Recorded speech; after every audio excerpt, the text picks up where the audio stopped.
Hey folks, we are going to do our weekly check-in. So let's go ahead and begin.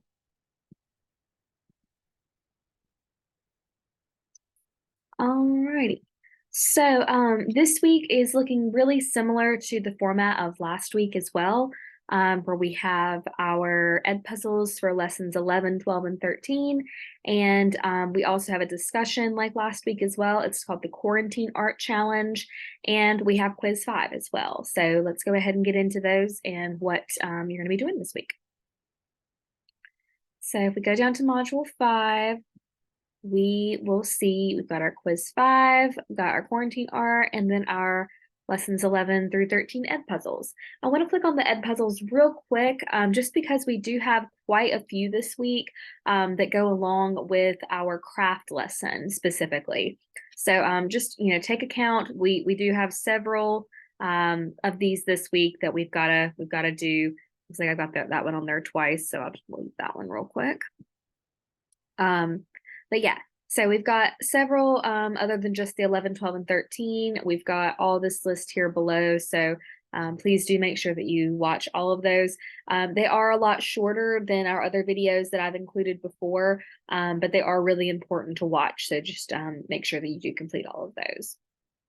Alrighty, going back into Module 5, I'd like to go over the Quarantine Art Challenge. This is one of my favorite discussions that I get to see what you guys come up with for it. But I do want to kind of just clarify a few things just so there is no confusion on it. So I started doing this assignment, I guess 3 or 4 years ago now, whenever the pandemic started and we went to teaching totally online.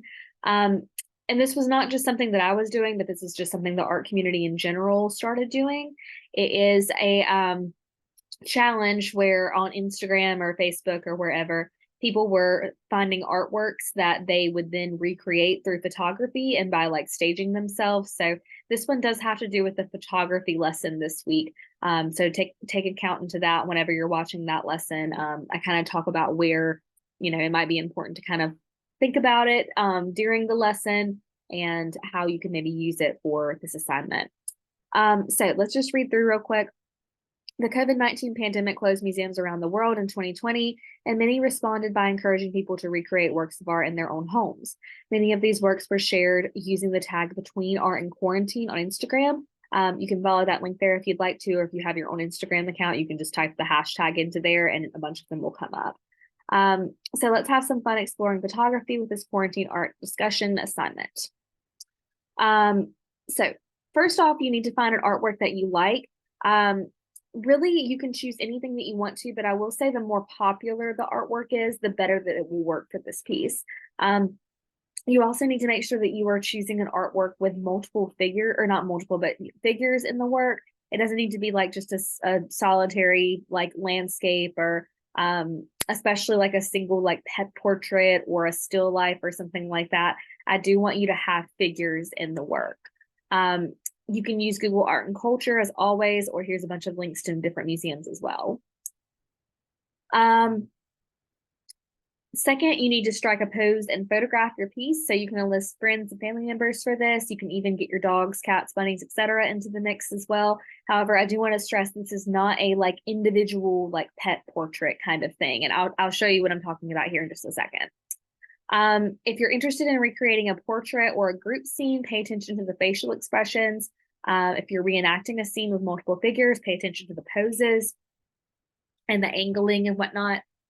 And yeah, also play with lighting. Make sure that you're not in like a super dark space if it's like a very high lit photo, and if it's like a photo that you or a picture that uses like chiaroscuro where there's a very singular light source happening, make sure that you're trying to replicate that. Try to imagine the light in the artwork and where it is coming from, and orient your composition to the window or lamp is casting a light due to the scene or onto the scene. Also, you can consider using filters on your camera to recreate the lighting.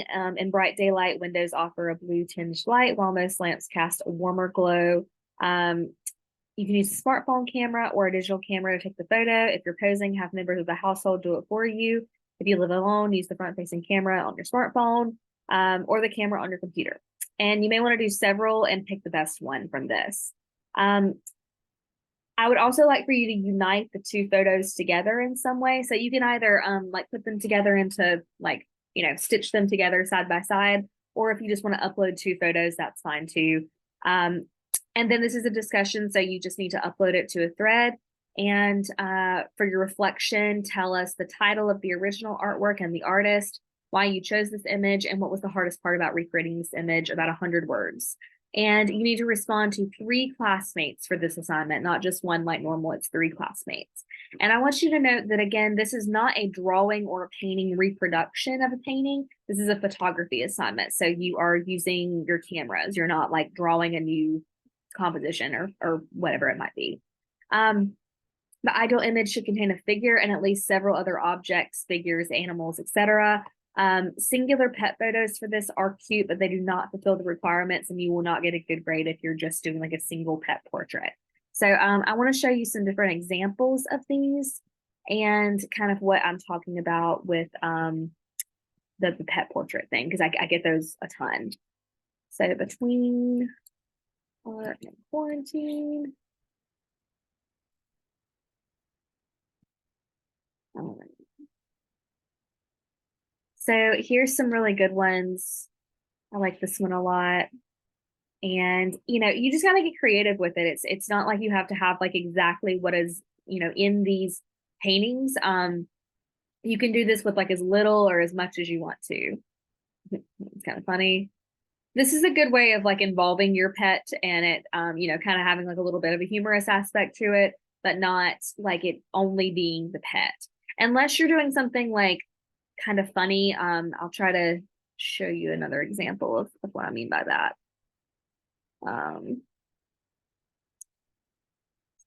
Another good pet one here. Let me see if I can find something. Mix it.